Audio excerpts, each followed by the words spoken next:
Assalamualaikum, salam sejahtera. Halo Oxiers, kembali lagi bersama kami di Oksigen UKM PPD. Sebelum lanjut ke skenario, teman-teman jangan lupa subscribe dan like ya YouTube kami di oksigen.ukmppd.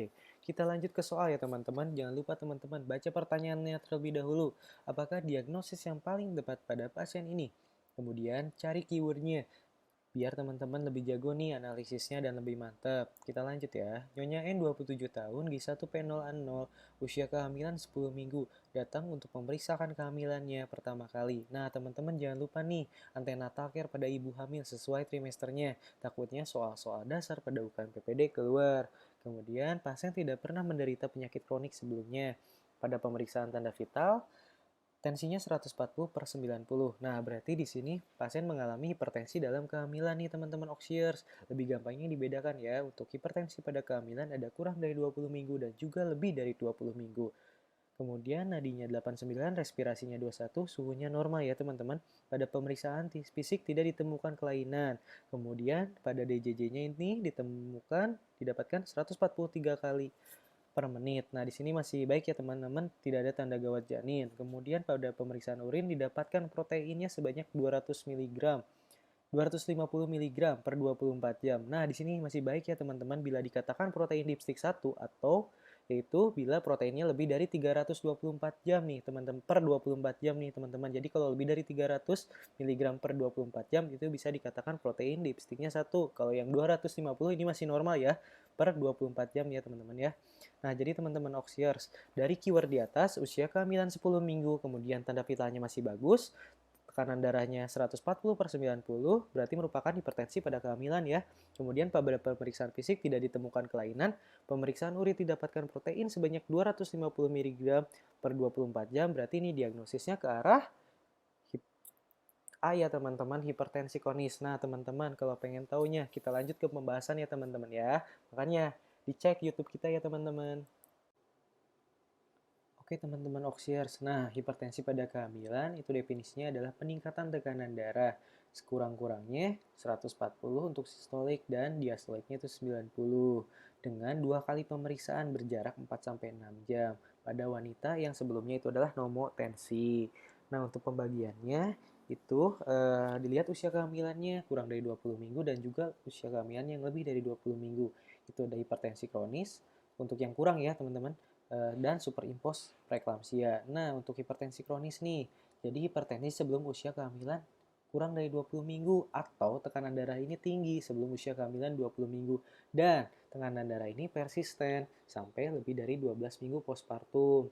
Nah, kemudian nih teman-teman untuk yang superimpos itu adalah hipertensi kronik disertai dengan onset baru protein urea 300 mg per 24 jam pada kehamilan. Jadi hipertensi disertai dengan protein urea nih teman-teman. Nah, kalau yang lebih dari usia kehamilannya 20 minggu, ada 3 teman-teman nih, ada hipertensi gestasional, preeklamsia, dan juga PEB.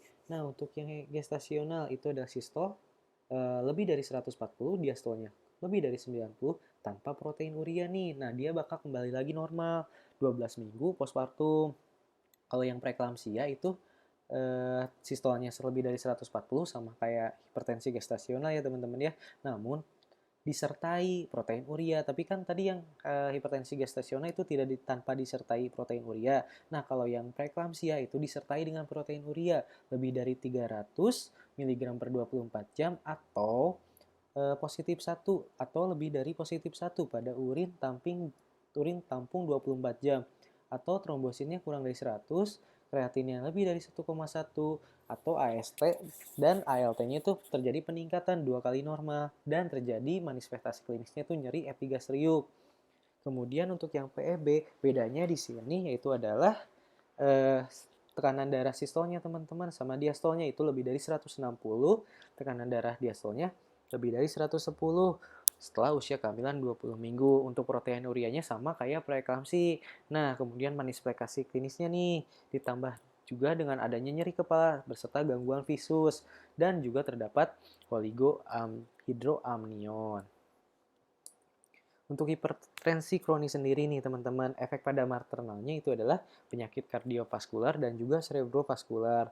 Kemudian bisa terjadi diabetes gestasional dan terdapat perdarahan postpartum. Untuk efek pada janinnya bisa persalinan preterm, IUGR, kemudian anomali kongenital PJK, hipospadia, atresia esofagus.